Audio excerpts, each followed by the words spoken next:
Hello friends, SRH versus Delhi Capitals మధ్య జరిగిన మ్యాచ్లో టాస్ గెలిచి ఢిల్లీ క్యాపిటల్స్ ఫీల్డింగ్ ఎంచుకుంది. ఇషాన్ కిషన్ వరుసగా 7వసారి టాస్ ఓడిపోయాడు. ఇక నెక్స్ట్ మ్యాచ్ నుంచి కమిన్స్ వస్తాడు. రావడంతో టాస్ గెలిచి చూపిస్తాడు. ఇది పక్క. బ్యాటింగ్కి దిగిన ఎస్ఆర్హెచ్ ఈసారి చాలా బాగా నిదానంగా స్టార్ట్ చేసి పవర్ ప్లేలో వికెట్ పడకుండా 67 పరుగులు చేయడం విశేషం. హెడ్ స్ట్రైక్ రొటేట్ చేయగా అభిషేక్ మాత్రం వీలు చిక్కినప్పుడల్లా బౌండరీలు బాత్తు స్కోర్ బోర్డును పరుగులెత్తించాడు. ఎస్ఆర్హెచ్ ఓపెనర్స్ లెఫ్ట్ హ్యాండర్స్ కాబట్టి ప్రతి ఒక్కరూ రైట్ హ్యాండ్ ఆఫ్ స్పిన్నర్కి బౌలింగ్ ఇవ్వడం ఆపోజిట్ టీమ్స్కి ఆనవాయితీ అయింది.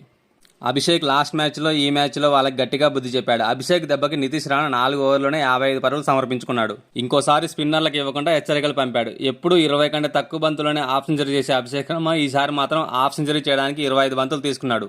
అంటే ఏదో జరుగుతుందని సిగ్నల్ వచ్చింది. అనుకున్నట్లుగానే 47 బంతుల్లోనే సెంచరీ పూర్తి చేసి ఓవరాల్గా 68 బంతుల్లో 135 పరుగులు చేశాడు.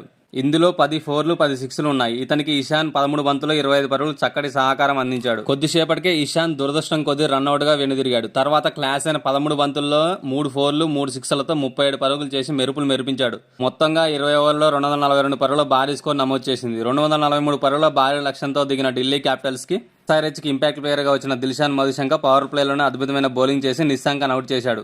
రాహుల్ మరియు నితీష్ రాణా ఇన్నింగ్స్ను చక్కదిద్దే ప్రయత్నం చేశారు. అవసరమైన రన్ రేట్ భారీగా పెరగడంతో హిట్టింగ్ చేయాలని చూసి వెంటనే వికెట్లు కోల్పోయింది ఢిల్లీ క్యాపిటల్స్.